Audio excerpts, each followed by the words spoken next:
right, this is the sub-circuit, and what I've done here is I've had to turn the current source off. So notice that out here I create an open circuit, and that is the result of my current source being turned off. And this is my usual ground node, and let me call this node voltage with the voltage source acting alone as EV. So EV is the partial response of the circuit to the voltage source acting alone. Now, how do we go about solving for EV? Notice that we have a known pattern here.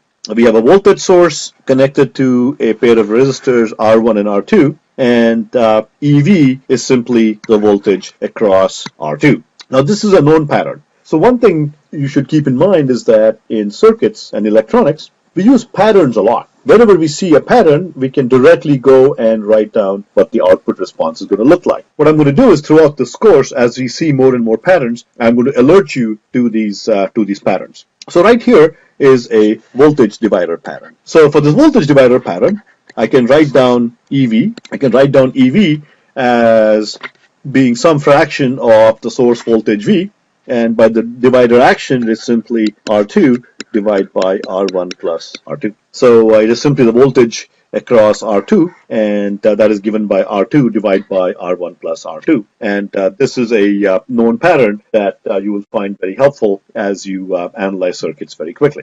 Next, let's look at I acting alone. Before we do that, what do we have so far? Again, recall, this is the circuit we are trying to analyze. We are trying to get the voltage E, the node voltage E. And so far, we have computed the partial voltage EV due to the voltage source acting alone.